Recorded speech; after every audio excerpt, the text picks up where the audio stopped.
yang pertama tentang dinamika rotasi atau gerak rotasi ya. Jadi yang pertama kita pelajari sebenarnya yang minggu lalu itu tentang dinamika rotasi ya, atau gerak rotasi. Jadi gerak itu ada dua secara umum ya. Ada gerak berdasarkan berdasarkan penyebabnya. Yang pertama adalah gerak translasi. Ini disebut juga gerak lurus ya. Gerak lurus. Ada gerak rotasi. Gerak translasi atau lurus ini disebutkan oleh gaya ya. Gaya. Terus disebutkan oleh gaya. Nah, gerak rotasi itu tidak hanya disebabkan oleh faktor gaya. Nah, ini yang kita coba pelajari.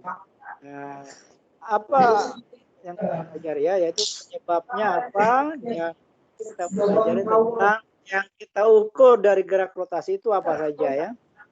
Kecepatannya ya, dan seterusnya. Dan faktor-faktor apa yang mempengaruhi besarnya rotasi itu. Nah, secara umum gerak rotasi ini kita bisa pengertiankan ya.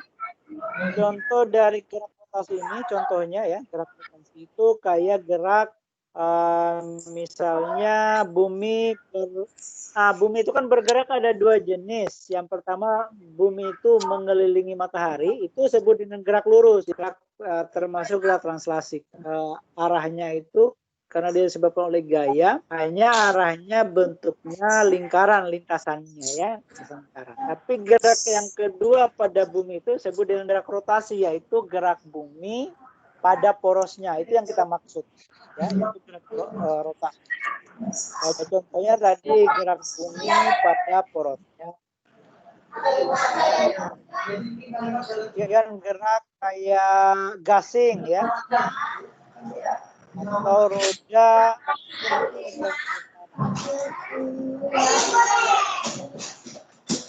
disebabkan oleh apa kemudian gerak rotasi ini disebabkan oleh apa?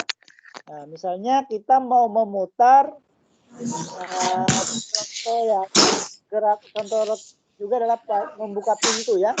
Kalau kita membuka pintu kita buka pintu itu termasuk gerak rotasi ya, gerak engsel ya, pintu ada engsel. Kalau kita buka pintu ini kan banyak pintu nih ya, hanya kayak gini. Engselnya 3 misalnya, ini kusennya. Nah, ini kalau kita tarik ya, maka dia akan bergerak gini. Nah, ini kalau nggak ada misalnya dibatasi oleh dinding dan engselnya bisa berputar 360 derajat, bisa bergeraknya berputar di mall atau menghindarkan ringan, jadi sekitar tuh termasuk gerak rotasi. Nah, gerak rotasi ini disebabkan oleh apa? Gerak rotasi ini, rotasi ini ada namanya, kita sebut dengan namanya momen gaya ya. Kalau tadi gerak lurus itu adalah gaya, maka pada gerak rotasi itu disebabkan oleh namanya momen gaya ya. Atau ini biasa disebut juga dengan torsi. Bahasa Inggrisnya torque. Kalian torque ya. Bahasa Indonesianya misalnya momen putar atau gaya puntir ya, gaya ya. Ya. Mobil. Ya, ini momen gaya ini. Nah, kalau kalian perhatikan pintu ini ya, kalau misalnya ini kita lihat dari atas ya, dari atas ini engselnya. Kalau kita tarik, maka ini adalah anggap ini jari-jarinya ya. Karena kalau kita putar dia akan memutar, sehingga ini anggap jari.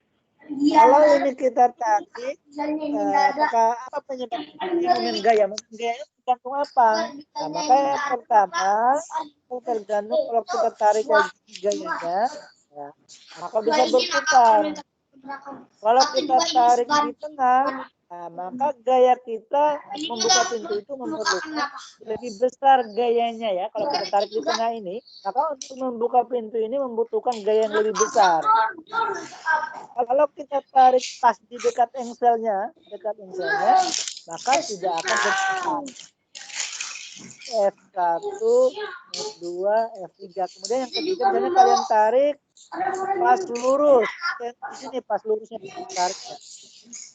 Pas lurus ke sana, F4 misalnya, jenis-jenisnya, maka ini juga tidak akan terbuka pintunya. Ya. Misalnya kamu tarik di sini tidak akan terbuka. Nah, ini terbuka, ini tidak juga akan terbuka nih yang ini. Atau kalian tarik dengan gaya arahnya ke sini. Ya, arahnya ke sini.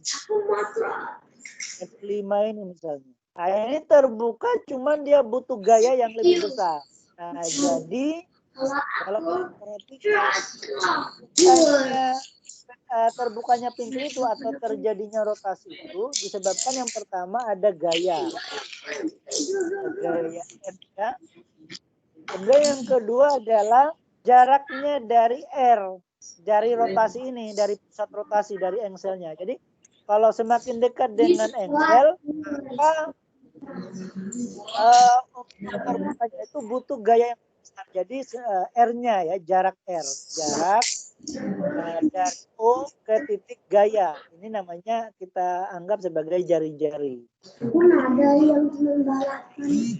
Yang ketiga, kalau kamu tarik dengan gaya F-nya yang kuat seperti ini, tetapi dia terhadap R itu adalah 0 derajat, nah ini juga tidak akan terjadi. Maka yang mempengaruhi yang kedua adalah sudutnya. Sudut antara arah gaya dan F-nya. Nah, ini kita sebut dengan namanya sin theta. Nah, sehingga momen gaya ini yang kita sebut momen gaya itu adalah ini perkalian ini tadi. Jadi momen gaya ini lambangnya kayak gini. Maka F kali R, F kali sin theta ya, kali R. Nah, tapi tulis bisa saja sin theta. Nah, ini yang kita sebut dengan namanya torsi ya. Jadi torsi itu adalah yang kita sebut yang penyebab. Jadi menyebabkan benda berotasi itu sebut dengan gaya. Momen gaya. Ya, jadi momen gaya itu adalah penyebab terjadinya torsi. Dia dipengaruhi oleh gaya, jaraknya dari O pusat rotasi ke gaya F ini, titik gaya ini, misalnya ini engselnya tadi. Semakin jauh maka besarnya momen gayanya lebih besar, sehingga untuk menghasilkan gaya rotasinya juga lebih besar. Nah, R sin theta ini, nah ini disebut juga dengan namanya lengan momen ya, lengan momen. Nah, jadi lengan momennya. Nah, singkat dengan L ya, sehingga nanti rumus torsi ini bisa ditulis torsi sama dengan F kali L. Nah, kalau dia lurus seperti ini, dia membentuk sudut 90 derajat seperti ini, maka R itu sama dengan L-nya, lengan momennya yang kemarin ya. Kita sudah pelajarannya lengan momennya. Nah, kalau dia membentuk sudut seperti ini, maka sudutnya itu sama dengan ini perpanjangannya ini. Ini sudutnya tadi, sudut sin tetanya. Nah, L-nya itu tadi adalah ketika dia dihubungkan dengan pusat rotasinya, ininya membentuk sudut 90 derajat. Jadi ketika ditarik, kemudian dari titik engselnya juga ditarik, kemudian di pertemuannya itu membentuk sudut derajat, maka dari titik ke pertemuan ini namanya L-nya di sini, L-nya ya, lengan momennya. Kalau di sini lagi misalnya ditarik ke gini misalnya, F-nya tariknya kayak sana terhadap ininya, maka perpanjangannya ini ya, ini adalah L-nya. Jadi semakin kecil L-nya, maka torsinya atau momen gayanya itu makin kecil. Inilah ya. Jadi torsi itu adalah penyebab terjadinya gerak gerak rotasi. Ini sama dengan gaya ini. Jadi kalau gaya ini menyebabkan benda itu bergerak lurus, maka momen gaya itu menyebabkan benda berotasi. Jadi R ini torsi ini ekuivalen dengan gaya ya pada gerak. Kalau ini untuk gerak rotasi, maka gaya ini untuk gerak translasi atau lurus ya. Nah, jadi sama mereka identik atau ekuivalen. Tapi torsi ini untuk gerak rotasi, translasi itu adalah gaya itu untuk gerak lurus translasi. Bisa dipahami ya? Nah, sehingga nanti kalau kita misalnya tadi ya, misalnya pintu tadi ini ya, kemudian ada banyak gaya, misalnya ada gaya di sini, ada gaya di sini ya, F1, di sini ada F2, kemudian di atasnya lagi misalnya ada gaya seperti ini F3. Nah, maka untuk mencari torsi totalnya tinggal untuk torsi totalnya ini tinggal di ini aja, sigma torsi, berarti sama dengan torsi yang disebabkan oleh F1, torsi yang disebabkan oleh F2, torsi yang disebabkan oleh gaya 3 ini F3, torsi 3.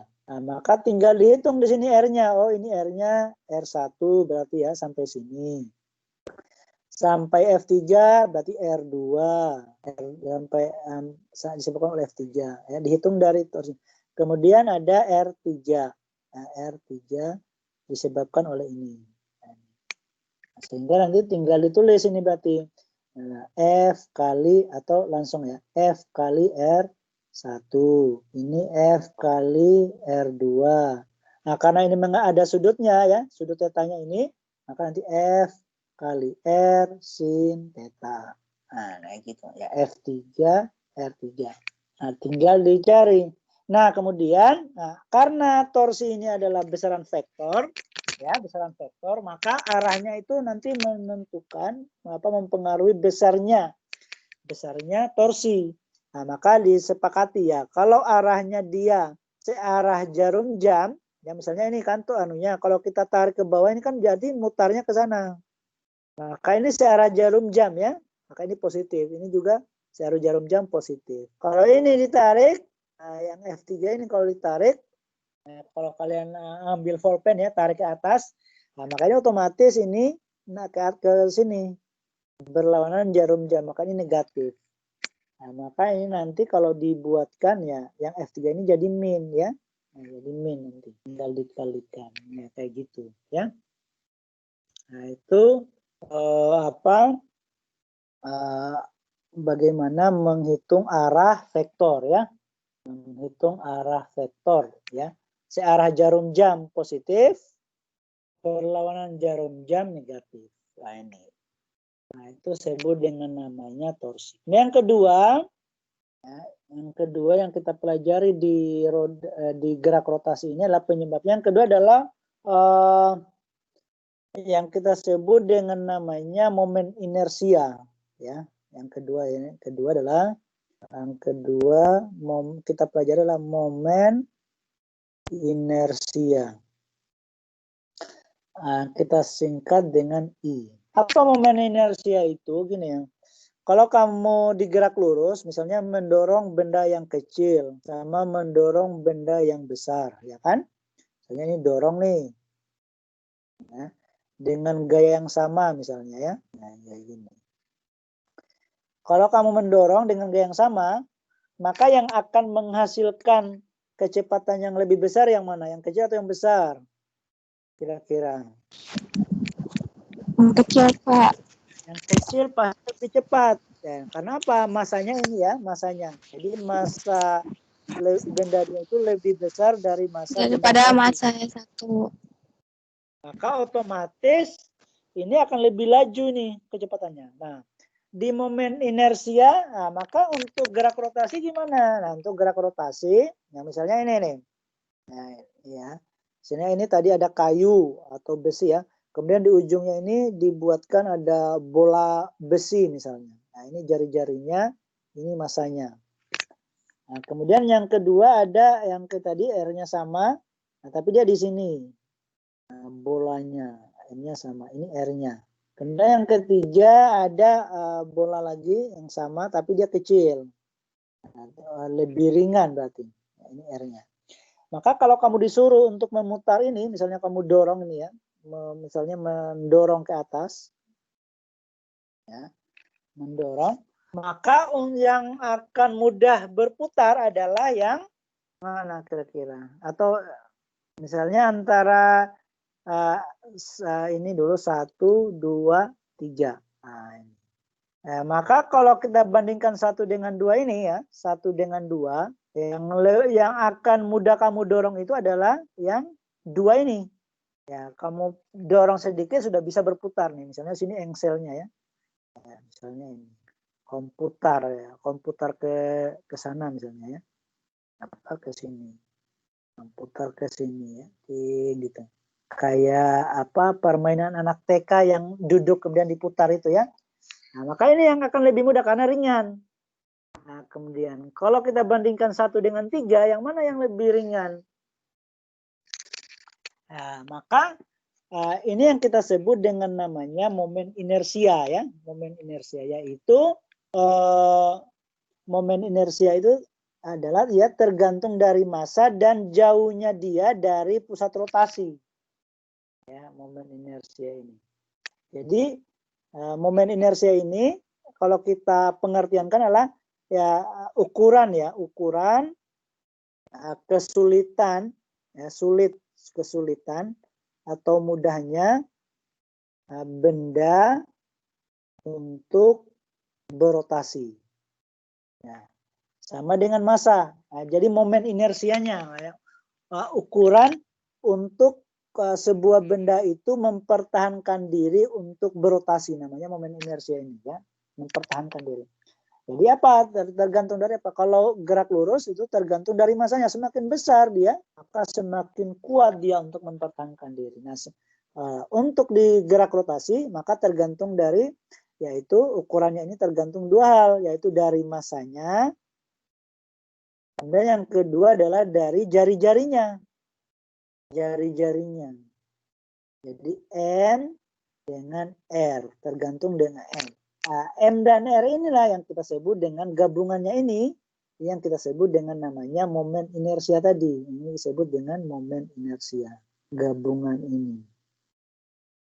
Nah, sehingga rumusnya adalah, tetapi dia jauhnya sentimeter itu dia bertambahnya secara kuadrat. Sehingga nanti rumusnya adalah momen inersia ini I sama dengan M R kuadrat. Nah, ini momen inersianya. Jadi semakin dia berat, semakin dia jauh dari pusat rotasi, maka momen inersianya makin besar. Nah, kalau makin besar berarti semakin sulit dia untuk berputar. Ya. Nah, semakin jauh nih. Semakin jauh ke sini, ya maka makin sulit nih. Semakin dia ke sini, makin sulit. Makanya kalau ada kayu ini, ya, makin akan bengkok dia ya. Nah, di sini ya. Ya, jadi semakin jauh dari pusat rotasinya, kemudian semakin besar masanya, maka dia akan makin sulit dia berputar. Ini kalian bisa buktikan kalau membuat kayak gini ya, putar-putar kayak gini ya, kayak gini. Pusat rotasinya kamu putar nih supaya dia berputar. Nah, makin dekat ke sini, ya dia akan makin mudah tuh berputar.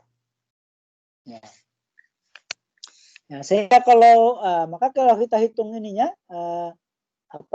momen inersianya benda kayak gini tinggal dihitung tadi. Misalnya 2 kg, jaraknya misalnya 1 meter, ya tinggal dihitung berarti. Berarti 2 kg kali 1 kuadrat, berarti adalah 2, 1 kuadrat kan 1, 2 kali 1, berarti 2. Satuannya apa? Massa kilogram, jari-jari adalah meter, karena kuadrat kilogram meter kuadrat. Itu rumus I-nya ya, I. Untuk mencari momen inersia. Kalau 2 gimana? Kalau 2 misalnya tadi, ini pusat rotasi O, saya ada 2 benda ini, nah, kemudian ada benda yang kedua, tinggal dibuat ini. Ini berarti M1 misalnya massa 1, ini massa 2, berarti ini R1. Berarti berarti yang ini adalah R2-nya. Nah, berarti tinggal dihubungkan aja tadi. Berarti sigma I sama dengan momen inersia 1 tambah momen inersia 2. Berarti ini mr kuadrat tambah mr kuadrat untuk benda 1, jari-jari 1, benda 2, jari-jari 2. Tinggal dimasukkan, misalnya ini 1 kilogram, ini 2 kilogram. Misalnya jaraknya ini 1 meter, ini setengahnya, berarti ini 0,5 misalnya.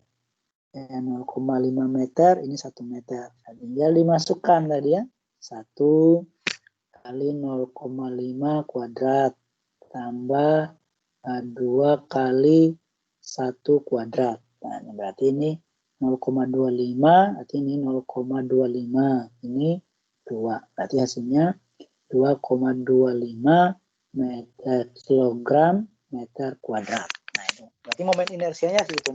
Momen inersia gabungan. Ya kayak gini lah, kalau 4 kayak gini ya tinggal ditambah-tambahkan. Nah, karena dia skalar, nah, maka dia tidak ada arahnya, tidak ada kurang-kurang gitu. Kayak tadi ya, tinggal tambahkan. Kalau ada 4 kayak gini ya tinggal tambah jadi 4 seterusnya. Nah, sehingga di sini ekuivalennya momen inersia ini sama dengan massa. Sama dengan massa ini. Sama dengan momen inersia. Ya. Jadi momen inersia itu untuk gerak rotasi, kalau ini untuk gerak lurus. Ya. Jadi ekuivalen sama. Tapi momen inersia untuk gerak rotasi, massa untuk gerak lurus atau gerak translasi. Gitu. Nah, sekarang bagaimana kalau bendanya kontinum? Misalnya kita kan memutar benda yang berotasi itu kan bukannya seperti itu, tapi misalnya kayak bola berputar, atau kayak silinder, kayak pada katrol silinder ya. Misalnya silindernya kayak gini. Ini pusat rotasinya dia berputar di porosnya, atau bola misalnya, atau bentuk segi 4. Gimana ini pusat rotasi, momen inersianya berapa? Gimana cara menghitungnya? Kalau dia diputar di tengah ya, putarnya ini kalau diputar kayak gini. Maka untuk benda-benda yang kontinum kayak gini, benda-benda yang kontinum ya, maksudnya dia padat ya, dia langsung dari pusat rotasinya itu ke ujung itu dia sama. Nah, maka ini sudah dicari rumus-rumus momen inersianya. Ya, tinggal kalian cari di Google ya, momen inersia ya, momen inersia untuk benda-benda yang kontinu ya, momen inersia ini. Nah, ini rumus-rumus sudah benda momen inersianya ya, kayak gini. Ada yang lebih lengkap, misalnya kalau silindernya padat, nah gini, silinder padat itu maksudnya atau silinder tidak ada ininya ya, tidak ada ruang kosongnya, atau ini silinder pejal ya, berarti ini semuanya terisi, tidak ada ruangnya. Kalau ini silinder tipis, ya berarti ada rongganya. Bola pejal berarti tidak ada udara di dalamnya, semuanya berisi semuanya. Ini adalah rumus-rumus untuk momen inersianya. Jadi antara bola yang berongga sama bola pejal itu beda momen inersianya.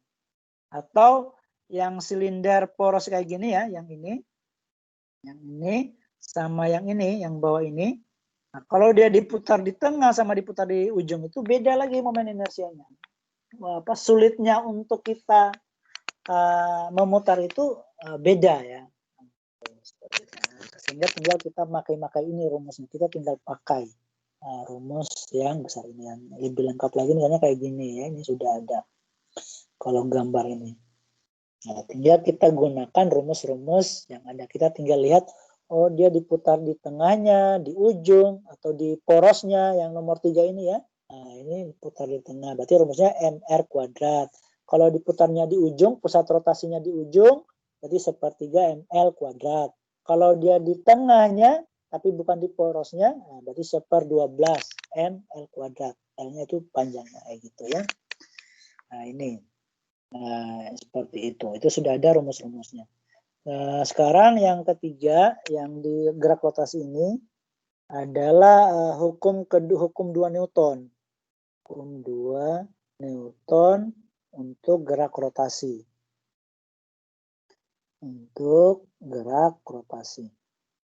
Nah, hukum kedua Newton untuk gerak translasi atau gerak lurus ya, translasi. Jadi kalau saya menyebut translasi itu gerak lurus maksudnya. Ya kan hukumnya adalah sigma gaya itu sama dengan M kali A. Jadi kalau kita mau menghitung gaya yang menyebabkan sebuah perubahan, menyebabkan percepatan itu, maka besar gayanya lah massa kali A. Nah, maka bagaimana untuk gerak rotasi? Nah, tadi kita sudah tahu bahwa semakin kuat kamu momen inersianya makin kuat, ya maka gerak putarnya akan makin kuat, ya. Maka di sini karena tadi identik gaya itu ekuivalen dengan torsi, massa itu ekuivalen dengan momen inersia, ya ini untuk rotasi ya. Ini untuk translasi. Translasi, maka kemudian untuk percepatan ini, kalau percepatannya adalah A, maka untuk gerak rotasi itu percepatannya adalah percepatan rotasi, lambangnya adalah alfa kayak gini ya, alfa. Nah, sehingga gerak rotasi ini untuk hukum 2 Newtonnya adalah sigma torsi sama dengan massa tadi identik dengan I ini. Maka I percepatannya adalah percepatan rotasi, namanya alfa. Sehingga ini adalah untuk hukum 2 Newton untuk gerak translasi. Ini diambil, kalau diturunkan secara matematika dari ini menjadi ini, nah ini menggunakan gini ya, misalnya F sama dengan M kali A. Hubungan A dengan A ini adalah AR ya. A itu sama dengan A kali R ya. A sama dengan alfa itu sama dengan A kali R ya. A kali R. A itu sama dengan alfa kali R. Sehingga ini kalau diturunkan nanti akan dapat ini ya. M nanti alfa kali R. Nanti kalau kita kalikan R dua-duanya di ujung sini kita kalikan R, makanya R kali F. Nah ini berarti kali R lagi, tadi kan ada 2 R-nya. Nah, R kali F ini kan torsi ya. Nah, torsi tadi. F kali R tadi. Ini menjadi M A kali R kuadrat. Nah kalau kita gabung MR kuadrat ini, MR kuadrat kali alfa. Maka ini MR kuadrat ini itu sama dengan rumus torsi tadi yang ini ya. Nah, ini rumus torsi. Rumus momen inersia maksudnya. Sehingga ini namanya hasilnya I kali alfa. Ya, hubungannya kayak gitu. Sehingga ini mencari secara matematika, tapi secara logikanya, secara logika ya ini momen inersia. Ini kalau kita gunakan misalnya ini ya. Misalnya pada motor, rantai motor itu kan yang menggerakkan di rantainya ya, di rantainya ini, di gearnya itu kan, gear ini ya, gear. Nah, misalnya torsinya motor misalnya 100 Newton meter. Ini momen inersianya bentuknya silinder, misalnya tadi silinder rumusnya misalnya M R kuadrat. Ini jari-jarinya misalnya 0,2 meter nih. 0,2 meter misalnya jari-jarinya. Ya, 0,2 meter. Nah, tinggal dicari masanya misalnya ini 2 kg. Berarti gear ini momen inersianya 2 kali 0,2 kuadrat. Berarti 2 kali 0,04. Berarti hasilnya ini momen inersianya berarti 0,08 kg meter kuadrat. Nah, ini momen inersianya. Nah, kalau kita cari berapa kalau dia tadi digas sekian, momen inersianya ini untuk memutar ini, rantainya itu misalnya 100 tadi. Maka berapa percepatannya ini? Percepatan rotasinya, berputarnya. Kita tinggal masukkan di sini. Ini 100. Ya, ini 100. I-nya tadi adalah 0,08. Kita cari alfanya. Berapa percepatan rotasinya tadi? 100 bagi 0,08. Nanti dapat berapa ya? Nanti dapat berapa? Tinggal nanti kalkulatornya berapa. Nah, itu nanti satuannya radian per sekon kuadrat. Itu kecepatan. Nah, gunakan ini untuk rotasi ya. Jadi semakin besar torsinya, maka percepatannya akan makin besar. Ya. Kayak di motor itu torsi ya, di torsi di motor itu. Makanya kalau beli motor itu di selebarannya itu di brosurnya itu ada tulisannya torsi. Torsi itu artinya kekuatan maksimum sebuah motor, sebuah mesin, ya, sebuah motor atau kendaraan itu sudah. Jadi dari torsi itu baru akan menghasilkan kekuatan tenaga. Torsi itu ini di ininya ya, dia di torsi itu dihasilkan di kalau di mesin ya, coba lihat supaya tahu.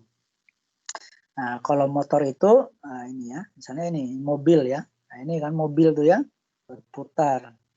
Nah, itu kan di mesinnya ini, di engine. Nah, ini mesinnya di dalam. Nah, tapi ini kan kita lihat berputar ini dari mana putarannya ini ya, dari yang ini. Nah, ini dari sini ya.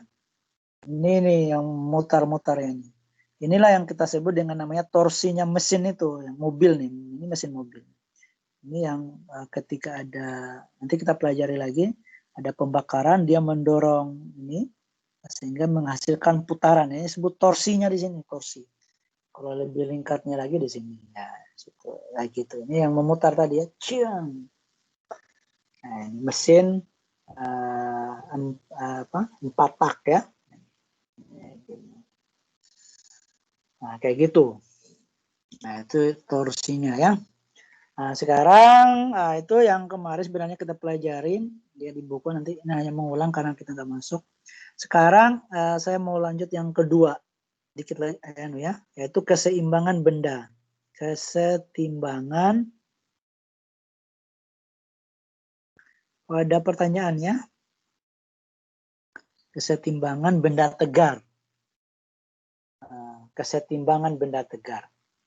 Kalau kalian naik pesawat, kita lebih tenang itu kalau seimbang ya, enggak goyang-goyang. Itu namanya setimbang. Jadi setimbang itu apa? Jadi keadaan benda itu benda yang stabil ya. Keadaan benda yang stabil. Benda yang stabil atau seimbang, stabil atau setimbang. Nah, kalau benda tegar itu apa? Benda tegar itu adalah benda yang kuat ya, yang kokoh. Karena susunan atomnya yang kuat ya, benda yang tidak berubah. Kalau ada benda tegar ya, kuat, namanya tegar ya. Ini tegar sekali kena cobaan. Maksudnya dia tidak mudah putus asa. Nah, kalau manusia ya, kalau benda berarti benda yang tidak berubah jika dikenai gaya atau torsi. Jadi misalnya benda nih, kalau dia didorong itu nggak penyok kayak gini ya, akhirnya jadi penyok. Atau dia kalau dia berputar jadi susut gitu kayak gitu. Nah, kayak gitu. Jadi yang kita sebut dengan benda tegar itu benda yang kuat. Jadi kalau dia dikenai gaya tadi dia tidak berubah, itu namanya tegar. Nah, kesetimbangan ini ada dua di fisika ya, atau di mekanika teknik. Ada kesetimbangan statis, ada dinamis ya. Jadi kesetimbangan mekanis, kesetimbangan statis ya, ada dinamis ya. Nah, kesetimbangan waktu dia diam, waktu bergerak. Nah, ini bergerak. Nah, tapi di bidang konstruksi saya kira kalau mungkin statis ya, misalnya bendanya diam, berarti dia harus statis juga. Misalnya kayak pesawat ya, kayak pesawat. Pesawat itu dia kan jalan loh, tapi kan dia harus setimbang. Nah, maksudnya yang saya bisa timbang itu gimana contohnya?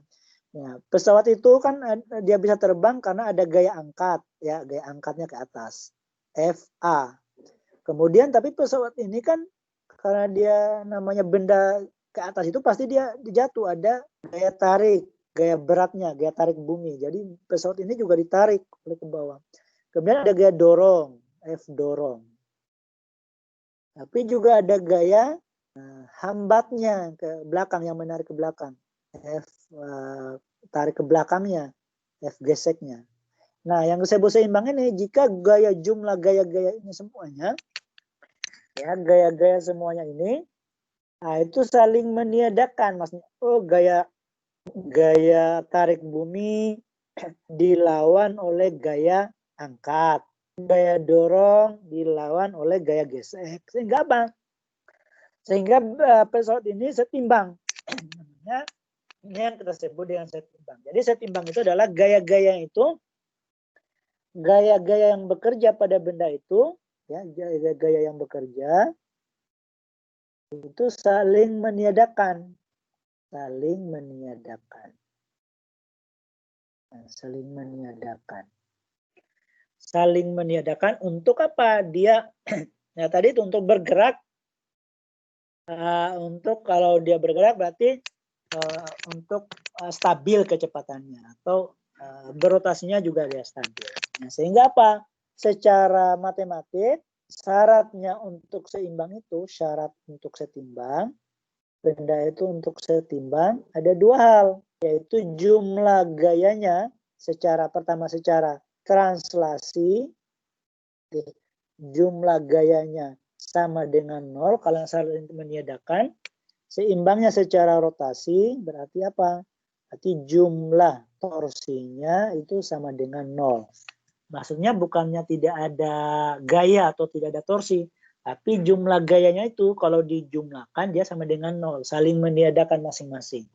Gaya angkat ditiadakan oleh gaya berat ditiadakan dilawan oleh gaya angkat, gaya dorong dilawan oleh gaya gesek. Nah, itu. Sehingga untuk gaya ini F ini, maka setimbangnya secara pada arah sumbu Y atau pada vertikal pada sumbu X. Ya. Jadi jumlah gayanya pada sumbu Y sama dengan 0, pada sumbu X juga sama dengan 0. Ini kan ke atas, berarti pada sumbu Y secara horizontal pada sumbu X. Ya, ini saling meniadakannya gitu. Nah, gimana contohnya? Misalnya contoh. Misalnya kita lihat seimbang ini ya, setimbang secara rotasi ya, secara rotasi. Seimbang secara rotasi. Misalnya pada permainan jungkat-jungkit. Jungkat-jungkit ini kan kalau dia lebih berat, ya misalnya ini ya. Misalnya ini. Jungkat-jungkit. Nah ini.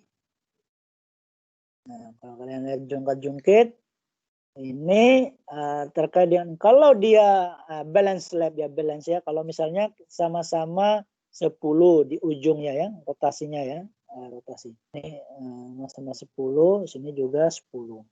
Nah, ini kalau kita lepas maka dia seimbang. Artinya ini setimbang secara rotasi. Ini kalau dia tidak sama gayanya ya, misalnya tumpuk lagi di sini, langsung berputar kan. Kalau nggak ada tanah ini, dia akan mutar ke belakang kan.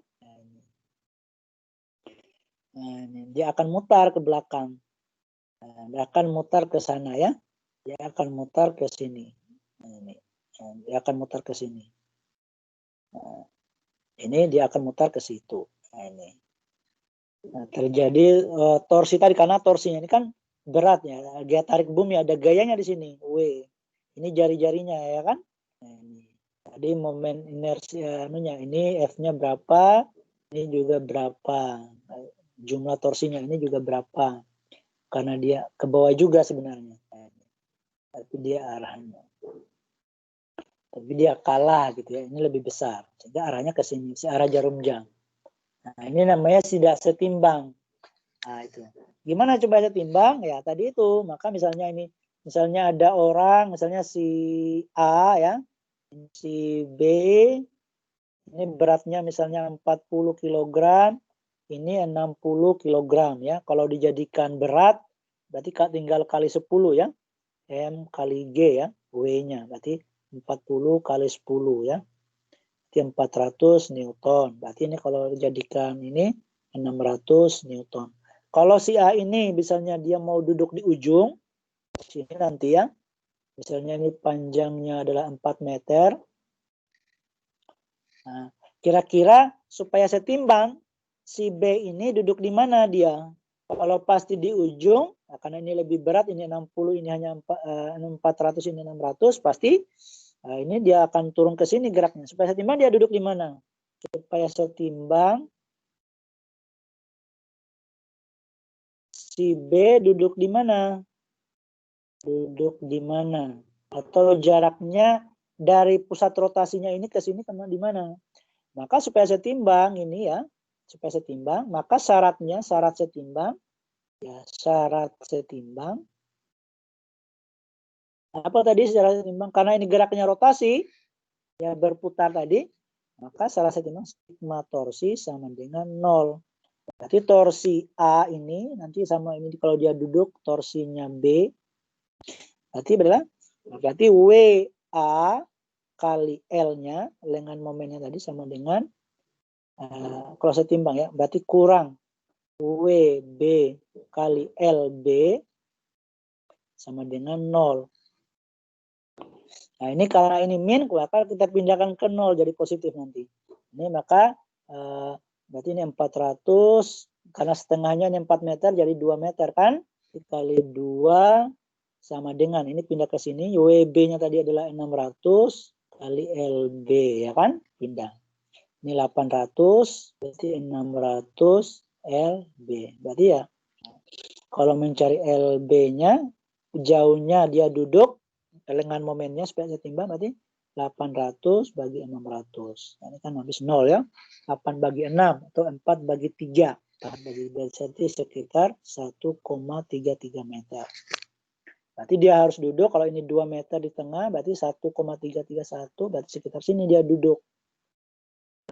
Orang ini 1,33. Kalau dia duduk di sini, maka dia seimbang sistemnya. Nah, itu namanya setimbang secara rotasi. Nah, karena setimbang secara ini gimana translasi? Setimbang secara translasi gimana? Secara translasi. Nah, misal ini ya, misalnya ini ada tiang ya, tiang misalnya. Nah, kemudian digantungkan, nah, misalnya ini ada gantung di sini, ya, kemudian ada misalnya digantungkan juga di sini ya. Nah, kemudian digantungkan benda ini di sini. Nah, ini. Ya. Nah, bagaimana supaya dia tidak jatuh? Ininya berapa tegangan talinya ini di sini? Misalnya ini T1, tali T2, ini beratnya pasti ke bawah W. Bagaimana supaya seimbang ini? Tidak tertarik ke T1, tidak tertarik ke T2, tapi dia seimbang. Nah, ini. Nah, seimbang. Nah, ini diikat di sini. Bagaimana supaya seimbang? Nah, maka seimbangnya karena ini adalah translasi jatuh, ya. Kalau geraknya nanti kan jatuh, atau dia ke samping, atau dia ke samping sini, atau jatuh ke bawah kan. Kalau ini yang kuat, ini bisa putus ya. Gimana supaya seimbang? Maka seimbang syaratnya adalah sigma F sama dengan 0. Nah ini. Maka untuk menjawab seperti ini, maka harus dibuat seperti ini dia. Kayak sumbu X, sumbu Y ya. Ini sumbu Y, ini sumbu X. Misalnya ini sudutnya 45 derajat. Misalnya ini 30 derajat. Nah, maka ini dibagi tadi itu pada sumbu Y, sigma F, Y misalnya. Sama dengan 0. Berarti yang bekerja Y yang ini. Berarti kalau ini karena ini ditarik ke atas ya tadi yang ini. Nah, berarti ini T2-nya nih kalau komponen vektornya berarti sini. Berarti ini adalah T2Y. Kalau yang ke sini berarti T2X. Nah, untuk benda yang ini misalnya, yang ini ya, untuk yang ini berarti ini T1X. Berarti yang ini T1Y. Nah, gitu. Berarti gayanya, kemudian sama gaya W-nya berarti sama W. Sehingga pada sumbu Y ini gaya apa yang bekerja? Karena kita tidak tahu T2-nya berapa, supaya seimbang berapa kira-kira. Maka dibuat ini. Berarti pada T2Y ini, pada sumbu Y itu, ya, sumbu Y, pada sumbu Y, nah, berarti yang bekerja apa saja? Berarti ini ya, ada W, yang ke bawah ini negatif ya. Nah, jadi ini kalau tanunya, yang ke atas ini positif, yang ke kanan positif, yang ke bawah ini arah gaya ke bawah, sama ke kiri itu negatif ini. Aturannya ya, hanya kesepakatan maksudnya. Maka pada sumbu Y apa saja? Berarti ini T2Y, misalnya kita ambil ini. T2Y positif. Tambah T1Y. Nah, tambah ya. Kurang W sama dengan 0. Pokoknya untuk kalau supaya seimbang, berarti gaya-gaya pada sumbu Y ini harus sama dengan 0 jumlahnya. Maka T2Y tambah T1Y kurang W sama dengan 0. T2Y ini karena kita tidak tahu, yang harusnya diketahui yang ini, maka pakai sudutnya ini. Berarti T2Y ini kayak kemarin ya. Nah, kayak sebelum rumus yang kemarin, yang di vektor itu. Kalau kita mencari T2Y berarti T2 sin theta. Kalau kita mau cari T1Y, T1Y ya, T2, berarti ada T1 sin theta. Nah ini, berarti ini masukkan yang ini, kayak gitu. T1 sin 1 ya, berarti ini T2, berarti T2 sin theta tambah T1 sin theta sama dengan 0. Nah, kan sudutnya ini 45 derajat, berarti T2 sin 45 derajat, T1 sin 30 derajat sama dengan 0. Nanti tinggal dicari sin 45 itu berapa, tinggal di kalkulator kan. Sin 45 berapa misalnya, sin 45 ya. Sin 45 berapa? Oh 0,7 ya, ingat 0,7. Kemudian cos 0,7. Sin 45 berapa? Sudah ya. 0,7. Sin 30 berapa? 0,5. Nah, berarti ini sin, berarti ini T2 2 kali 0,7. Ini T1 kali 0,5 sama dengan 0. Berarti ya kalau ditulis 0,7 T2 tambah 0,5 T1 sama dengan 0. Nah ini belum bisa mencari ya, ini persamaan 1. Baru cari lagi yang pada sumbu X-nya. Pada sumbu X. Sumbu X ya.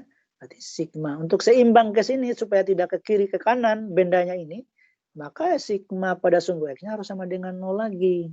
Berarti rumusnya berarti yang pada sumbu X apa? Berarti T1X sama T2X. Kenapa kita cari ininya? Karena ini kan di tengah-tengah. Karena dia berada di tengah-tengah ini otomatis dia ada yang ditarik ke samping, yang ini ada juga ditarik ke atas. Ya kayak gitu logikanya ya. Sehingga nanti T1X berarti ini min ya karena negatif. Tambah T2X sama dengan 0. Karena harus 0 supaya seimbang. Saling meniadakan. Berarti rumusnya kayak tadi lagi. Tapi kalau yang tadi adalah, kalau pada sumbu Y itu adalah sin, maka pada sumbu X itu cos. Maka nanti T1 cos. Ya, berarti ini cos 30 ya. Cos 30 tambah min ya. T2 cos 45 sama dengan 0. Nah, cos 30 berapa? Misalnya. Cos 30 cos 30 0,87 ya. 0,87. 0,87. Cos 45 0,7. Nah, ini juga itu. Nah, T1 berarti 0, berapa tadi? 0,87. Ini T2-nya Berarti 0,7 sama dengan 0. Nah, gitu. Berarti 0,87 T1 tambah 0,7 T2 sama dengan 0. Nah, ini persamaan 2. Nah, gimana supaya mendapatkan T2 sama T1? Karena yang diketahui ini kan hanya beratnya.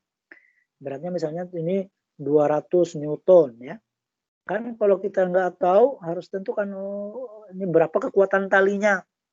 Kalau enggak putus misalnya, tidak seimbang. Nah, maka kita bisa eliminasi ya, menggunakan kayak di SMP ya. Bisa eliminasi. Eliminasi persamaan 2 terhadap 1. Terhadap persamaan 1. Ini di SMP pernah nih. Di matematika kelas 2 mungkin ya. Nah, berarti ini 0,87 T1 ditambah, ini min ya, tambah 0,7 T2 sama dengan 0. Berarti yang persamaan 2-nya, ini persamaan 1, kita kurangkan persamaan 2 ke 1. 0. Nah, ini kita ini ya, kita sama-samakan. Berarti ini T1, berarti ini tambah 0,5 T1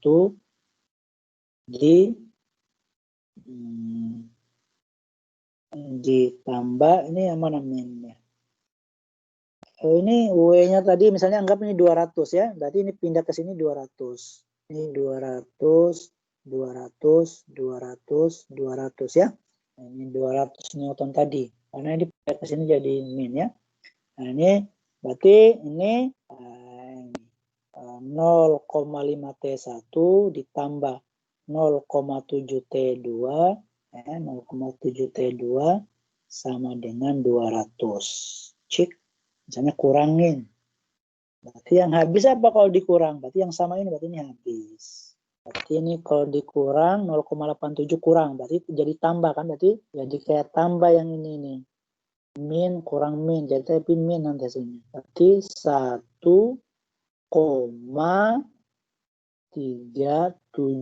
T1 sama dengan min 200 ya kan? Karena 0 kurang ya, 0 kurang 200. Berarti T1 sama dengan 200, berarti min kali min hasilnya positif ya. Berarti ini habis minnya ini. 1,37. Nanti hasilnya berapa? Ya, 1,37. Berarti kalkulator tadi. Nah, 200 bagi 1,37. 145. Nah, gitu ya. 145,9 ya. Atau kita bulatkan 0,98 ya. 98 kita bulatkan misalnya 146 Newton. Berarti kuatnya. Bagaimana mencari T2-nya? Berarti kalau mencari T2, ini T1 kan sudah ketahui ya. T1-nya. Nah, ini ya. Mencari T2 gimana? Berarti ambil salah satu persamaan ini. Misalnya ambil persamaan 1 yang ini. Ambil ya. 0,7 T2. 0,7 T2 tambah 0,5 T1 sama dengan 200 yang ini ya. Kita ambil salah satu. Masukkan nilai T1 tadi 0,7 T2 tambah 0,5. T1 kan yang ini 146 ya. Sama dengan 200. Berarti berapa? 0,7 T2 ini tambah ini berapa? Setengahnya berarti 140, 70, 73 dengan 200. Berarti 0,7 T2 ya. Sama dengan ini pindah ke sini karena sama-sama nggak ada T-nya kan. Berarti 200 pindah jadi min 73. Min 0,7 kali T2 sama dengan berarti 127. Berarti T2 sama dengan 127 bagi 0,7. Nah, 127 bagi 0,7, 127 bagi 0,7 sama dengan 181. kemudian 181,4. Kalau kita bulatkan ya 181 Newton. Nah gitu, jadi seimbang tuh ya. Nah kalau dia masing-masing gayanya ini di sini adalah yang narik ke sini kekuatannya adalah gayanya 146, yang sebelah kiri tadi 146, T2-nya 181, makanya seimbang. Ya. Nah, karena ini agak ribet, maka kita menggunakan perbandingan sudut matematika ya. Nah, kan yang ini tadi, yang ini ya.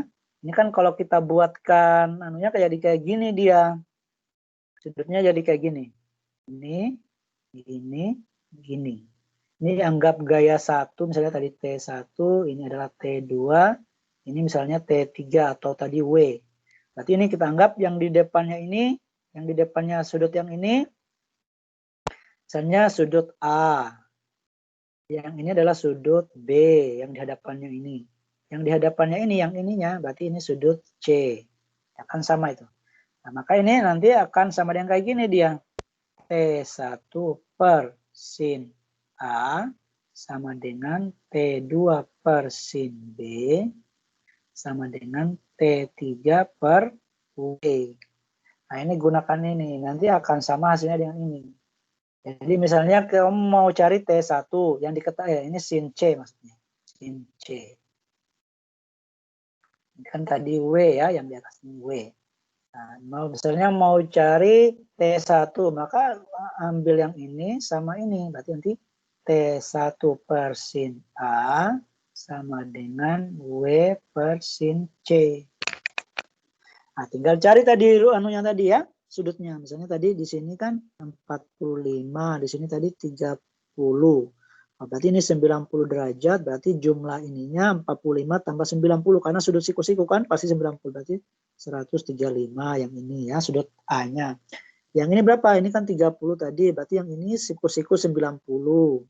Berarti sudut ininya adalah 120, 30 sama 90. Nah, berarti ya kalau kayak gini, berarti sudut ininya kan berarti 90 derajat siku-siku, berarti ini 45, berarti ini juga 90, berarti berarti sisanya sini 60, ya kan? Kayak gini kan? Ini 45 tadi kan di sini, berarti sisanya supaya siku-siku 45, sini 30, berarti sisanya ini siku-siku 60. Berarti 60 tambah 45, berarti yang ini adalah 105. Tinggal dimasukkan tadi T1 per sin A 135. W tadi 200. Sin C berarti 100 sin 105 derajat. Tinggal cari kalkulator ya kan? Tinggal kali silang nih. Istilahnya anunya ya, kalau sekali silang. Berarti nanti T1 sin 105 derajat sama dengan 200 sin 135. Ini kalikan ke sini, ini kalikan ke sini. Nah, dan ini kan 135 kan nanti ada di kalkulator. Sini kalkulator sehingga bisa tahu nanti T1. 200 sin 135 derajat per sin 105 derajat. Dapat berapa? Nanti sama dengan ini ya. Sama dengan ini hasilnya. Kalau benar, yang mana yang benar, tapi hasilnya sama. Itu kesetimbangan. Nanti ada campurannya dua-dua ini. Bagaimana kalau dia bendanya nah ini. Nanti kita pelajari. Yang terakhir sedikit lagi ya. Si kuat enggak nih?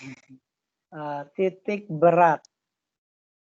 Titik berat itu sama dengan kesetimbangan, tapi maksudnya misalnya ada bendanya kayak gini nih. Kira-kira di mana kalau kita gantung, ya, kita gantung atau misalnya kayak gini ya. Kalau kita lihat dari atas, kira-kira kalau digantung itu dia tidak miring, kayak layang-layang, buat layang-layang. Nah, maka tempatnya kita misalnya gantung ya, tidak miring ini namanya titik berat. Nah, titik berat itu tinggal kali silang kayak gini, baru kayak gini kan. Ini berarti di sini titik beratnya.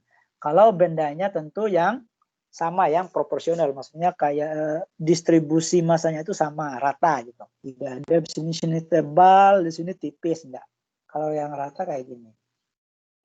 Nah, sekarang berarti di tengah-tengahnya ini, berarti di mana ini? Kalau kita ambil di sumbu Y, ini sumbu X, berarti ini setengahnya. Misalnya ini 4 cm, sini juga 4 cm. Berarti dia di mana titik beratnya ini? Maka titik berat itu sama saja kita mencari koordinat tengahnya, koordinat X, Y. Berarti X, Y-nya di mana ini? Berarti di 2,2. X-nya di sini berarti 2, di sini 2.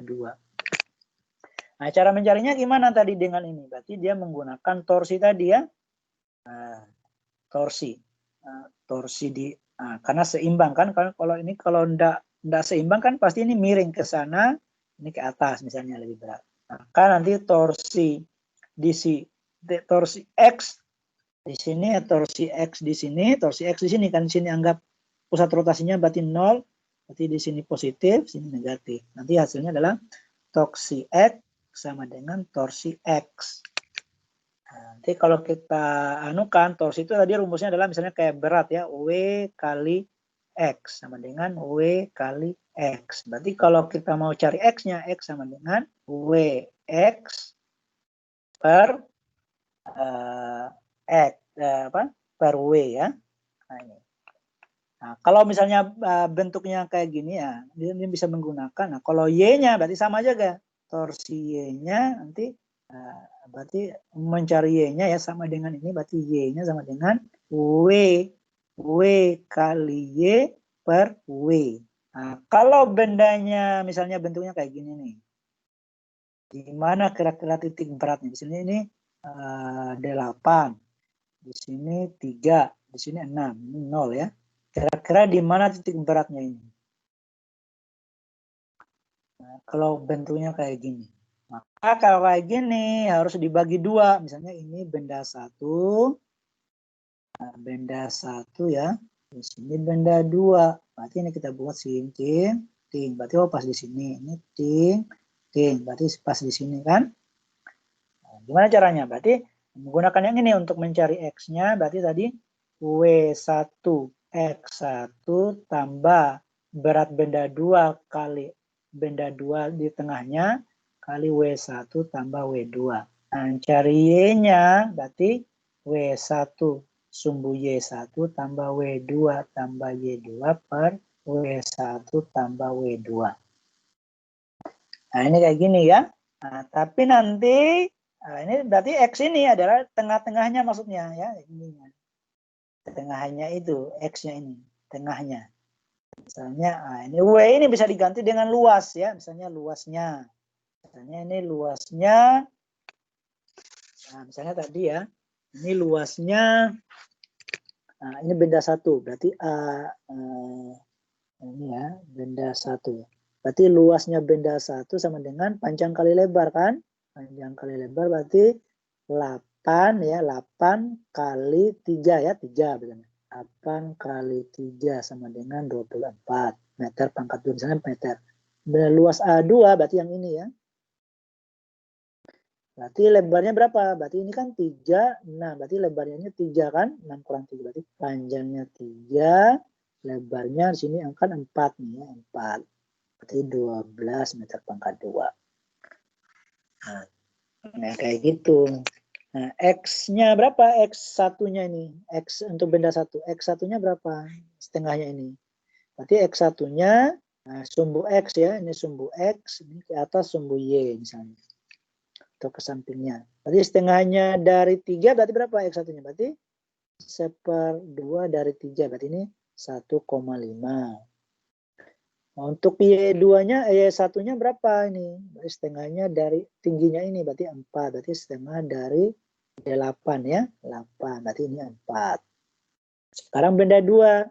Nah, X2-nya berapa? Berarti setengah dari ini ya. Setengah dari 3. Kan dari panjangnya ini kan 3 ya. Kan dari 3, berarti ini 3. Setengah dari 3. Berarti 1,5. Cuman karena ini mulainya dari 3, berarti ini adalah 3 3 tambah 1,5. Berarti ini berada di 4,5. Berarti ini adalah 4,5 ini di sini ya. 4, nah ini 4,5. Berarti X2-nya. Y2-nya berapa? Y2-nya berarti yang ini kan? Nah, setengahnya. Setengah dari 2. Berarti setengah dari 4. Berarti ini 2. Nah, setelah itu dapat ininya baru masukkan ke sini. Ya. Nah, cari W ini ganti dengan A. Berarti nanti A1 24 kali X1 tadi berapa? Nah, kayak gitulah ya. Bisa dipahami ya. 1,5 tambah W2-nya ini anggap luasnya 12. X2-nya ini 4,5 bagi W ini 24 ditambah 12. Ini kalau dapat, nah, tinggal dijumlahkan. Nah, mencari Y-nya lagi sama dengan ini tadi. Tapi gunakan Y-nya. 24 ya. Ini 24.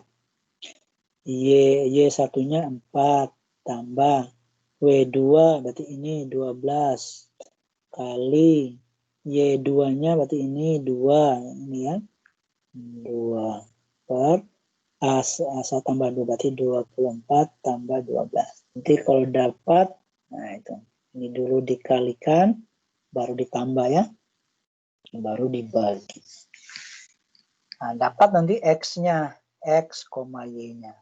Oh, nanti dapat. Oh, kira-kira mungkin nanti X-nya misalnya 3, berapa? Oh, berarti di sini. Oh, anunya Y-nya dapat 3,8. Berarti oh titik tengahnya di sini. Jadi kalau ini digantung, ya dia stabil. Oke ya, cukup. Itu materi kita hari ini. Mudah-mudahan dapat bermanfaat. Laju saya ya. Kalau ada pertanyaan, nanti di chat saja. Materinya nanti saya posting di Teams sama videonya ini. Oke, terima kasih. Assalamualaikum warahmatullahi wabarakatuh. Gimana? Masih lama ya? Capek, Pak. Ya, Enggak apa-apa, Pak. jujur ya. Ayo. Oke, cukup. Ada pertanyaan? Tinggal berapa orang? 8, 7. Nanti saya kirim tugasnya nanti dikerjakan ya. Itu sekaligus absennya. Kadang saya absennya itu lihat di, oh yang ngerjakan ini berarti itu yang hadir. Ya, saya hadir, Pak. Iya, maksudnya tugasnya itu kalau saya kirim dikerjakan ya. Walaupun misalnya yang benar 5, 8 enggak apa-apa. Nanti dikerjakan karena absennya kadang ngambil di situ ya. Oke, yang hadir tadi berapa orang ini?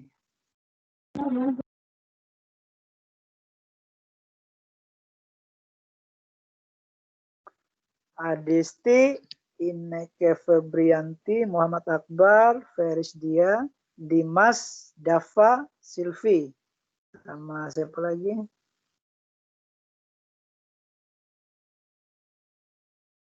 Adisti, itu. Akbar, Silvi, Ferisdia. Oke ya, terima kasih. Cukup ya. Assalamualaikum warahmatullahi wabarakatuh. Waalaikumsalam warahmatullahi wabarakatuh. Warahmatullahi wabarakatuh.